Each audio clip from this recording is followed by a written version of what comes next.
La, what's up, guys? This is Hank Saber giving you guys a Sylvan deck profile, and this is something I like to call Cactus Sylvan. It's a little something I whipped together here as the month of July begins, probably what I'll be calling the first deck profile of the month, and something that I'll try to keep below 17 minutes, as the last few of my deck profiles have exceeded that number.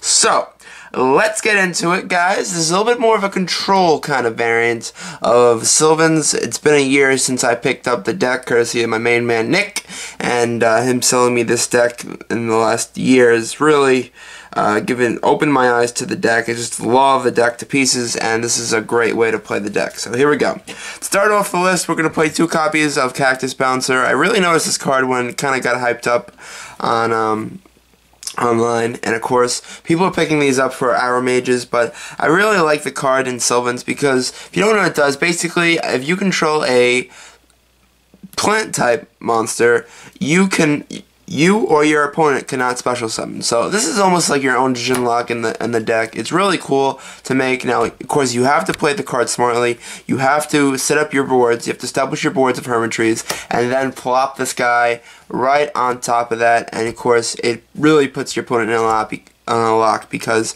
your opponent can now not special summon in order to get over your monsters, and it's really hard to get around, especially if you have Scolding set or Lances or something like that. So Bounce is really good in the deck. I really like it, and you guys should test it. So 2 copies of Bouncer, and then I play 3 copies of Lone Fire Blossom because it's at 3, and why wouldn't you play 3 of your Lone Fire Blossom? But basically, like this is your 5. This is your 5 cards. I would always play obviously 3 Lone Fire. I like the 2 Cactus Bouncers as well, but you want to limit your number of normal summons. So we do run 2 Cactus Bouncer and 3 Lone Fire as our 5 normal summons. So we run that, and then we run, of course, the Rose Lovers just to make your Hermitries a little bit more alive in the hand. And so we run the Lovers for that, and then I run, of course, the 1-for-1 Dandy plays, the Dandy and the Spore, and then, of course, the Golem Bulb. Now getting into the Sylvan engine, the Sylvan lineup's pretty standard. I run 3 copies of Hermitry because you want to draw as much as possible, keep your Sylvan boards intact, and just love this card so much. You make it you make this card busted now with the new support. It's absolutely insane. I just love plopping Hermitry, just making those Felgrans all over the place is so nice of a card. So we do run the Hermitries, and for the Sequoias, I run 2 Sequoia, just because I always find myself, running out of big monsters, and I want to, of course, run the Sequoias just to get my charities back to hand and just make the deck super consistent. So the Hermitries and the Sequoias, although you do brick them sometimes, they absolutely make the deck a lot more consistent in that respect. So there we go, and then we run 2 copies of Princess Sprout. Of course, Princess Sprout, just mailing it, being able to special summon it. This becomes, not only level 8, level 7 for Xyz plays, but also whatever level you need for Synchro plays. So I find myself calling levels like level 6 to special summon this with a Golem Bulb and Synchroing to a Black Rose Dragon. So we do run the Princess Sprouts, and then I run the Martial Leaf and the Peacekeeper. And of course, Martial Leaf's kind of cool just because you can stack it with Sylvania and kind of have it as a searchable out to the Jinlock, as that is still a thing as of now. If you guys are watching this in the future, maybe it's not, hopefully it's not. Me as a Necros player, still don't like the Jinlock. I don't think it's healthy for the game, so we do run the Martial Leaf and the Peacekeeper. Peacekeeper is great for bringing back your Lone Fires and just spamming it out. Boom, boom, boom.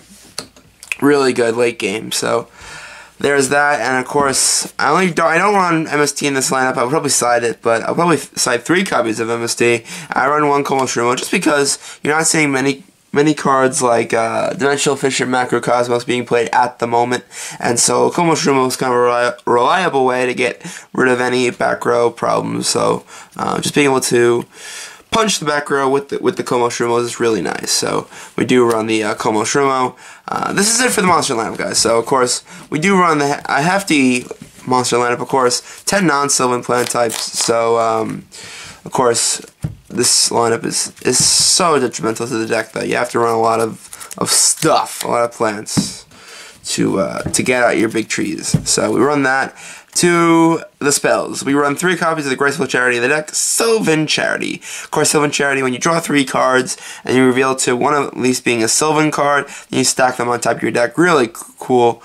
And of course, even if you don't want stuff like, even if you stack stuff that you don't want to be on top of the deck, say you draw like dead, I don't know, Peacekeeper and like I don't know, a Komoshima, you can just stack it on top of the deck. That's fine. Maybe activate a Foolish Burial afterwards, shuffling your deck. So Sylvan Charity is really cool. And then of course I run 2 copies of Melon Sylvania. Of course, Sylvania, being able to stack whatever card you want on top of your deck is really cool as well.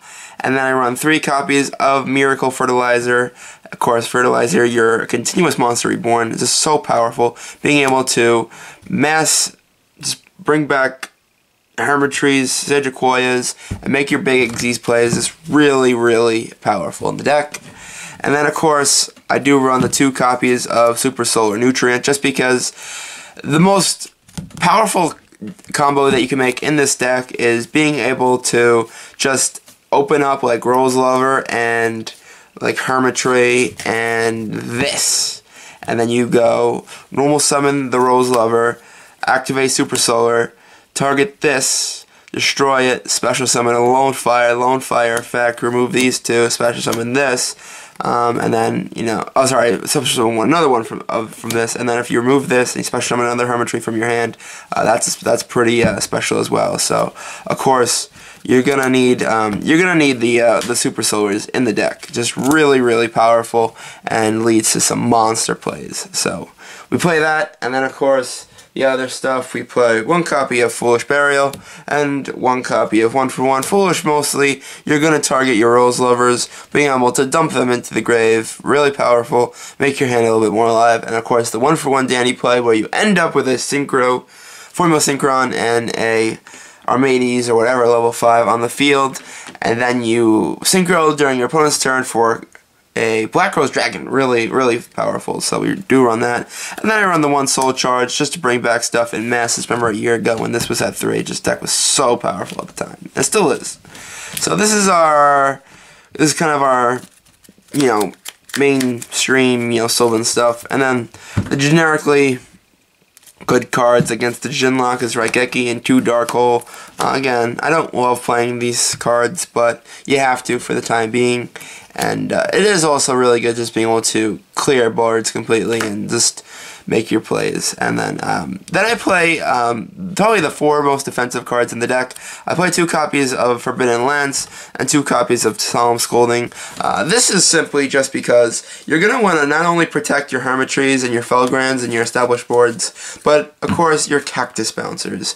If, you know, this is 1800 full, and with only 300 defense, you want to make sure you can protect this guy. So if you put him out there, you're going to want to play the Scoldings and the Lances, just being able to protect this guy, you know, not being able to, you know, if they are running a lot of monsters like Bullblader to get rid of Jinlock. So if you're playing a lot of decks that main you know, stuff like Far Armageddon Knight and Lance is, you know, Scolding rather is more detrimental in that matchup. And then, of course, if you're playing a lot of, you know, removal cards like Raigeki and Dark Hole, you're gonna need the Lances. So being able to protect your own Jinlock in the form of Cactus Bouncer, of course, with the 2 Lances and the 2 Scolding, really, really powerful. So we do play that. So getting into the fun stuff, guys. We only run 1 copy of Aurea and 1 copy of Alcé. Of course, you know how good these guys are. Aurea would just be able to blow back fields to the hand, almost like your mini Trevere, or your rather bigger Trevere. And Alcé, just with the huge defense and being able to call Soul Charge up, not Soul Charge, send it to the graveyard, bounce a card, and put it to the top of the deck. Really, just really phenomenal. So, Alcé and Aurea, really 2 great cards. So we do run that, and then I run the 1 Draco Sack just because you are running Scolding, so this card is a little bit better if you can protect it with Scolding and Lance. And then, of course, the one Big Eye, just being able to take your opponent's stuff. If they're not ready, if they're not smart enough to sack off their own Valkyrius, being able to take their Valkyrius and, tribute to, draw to is really, really powerful in the game right now. And it's just a fun card to play always. And so we do run the one Big Eye. And then probably the guy that you still make the most, you still have to run 2 of it, is Divine Dragonite Felgrand. Felgrand just being able to stick on the board so long. I've sat at this table and test-handed so much, and I'm not even making this up. Every single duel, I found myself making massive push plays with first turn Felgrands, and being able to set up fields like this with the Felgrand and then setting up with a face down Scolding is just like, this is a really, really tough matchup against any deck. Is really hard to get around something like as powerful as a Felgrand and a Scolding. So we do play the Felgrands. So yeah, Felgrand's too good. And then for the non-Xyz, the white monsters, we play the Formula Synchron for the 1-for-1 Dandelion play, and then we play the Armades. Basically, if you don't know how it goes, I go for it. I go through it most of my deck vids in the Sylvans, whatnot.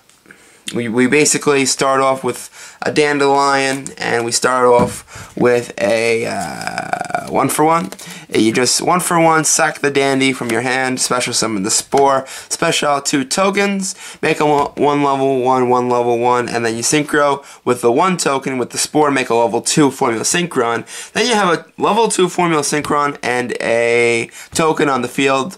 So you would then remove from play the Dandelion in the graveyard, special back the Spore level 4. You still have the one level 1 token, so you synchro the level 4 Spore and the level 1 token to make the Armades level 5. And so you're left with a Synchron and an Armades, and you can then synchro into something on your opponent's turn, preferably Black Rose, to clear their field. So this is what we play for that. And then for the level 6, the only level 6, we run the Goyo Guardian. If you can run Goyo, basically do it. And then for the 7s, of course, making it into the list is Clearing Synchro Dragon. I went into my Gearja Karakuri deck profile, how making in Gearja Karakuri, how you make your Karakuri monsters and they just plop this to protect all of it is just so nice. And so in this deck list, being able to make your plays and then lock it down with a Clearwing Synchro Dragon, it's just so strong. And so we do play that. And so for the other level 7, we do play the Black Rose. So, of course, very good list of Synchro monsters, and we're still not done. So we then run the one brand new, or it's kind of used, but I just got it. Stardust Dragon Ghost Rare, love it. And then we run the 1 Scrap Dragon and the 1 Crimson Blader. This Crimson Blader is really strong in the meta right now. And of course, to finish off the list, we make the Leo. Just because if we make a strong Soul Charge play, Leo is probably the best thing that we can make in this list. So that is the deck, guys. I hope you guys enjoy the deck profile. Put some nice testing into this for the last few weeks. Something I just kind of threw together after I just really had an idea. I threw it together on Yu-Gi-Oh! Pro, thought it would work. It ended up working, and beautifully to say the least. So this is kind of my 1 year in review playing Sylvans, guys. I basically bought the deck the day before, I believe July 4th, so depending on when I put this up, it's kind of like a year exactly. So I hope you guys enjoyed the deck profile, and stay tuned. Peace, guys. Peace. Don't forget to friend me on Facebook, join my group, The Titan Takeover, as well as the Ignoble Lifestyle Facebook group, and subscribe. Thank you, guys. Peace.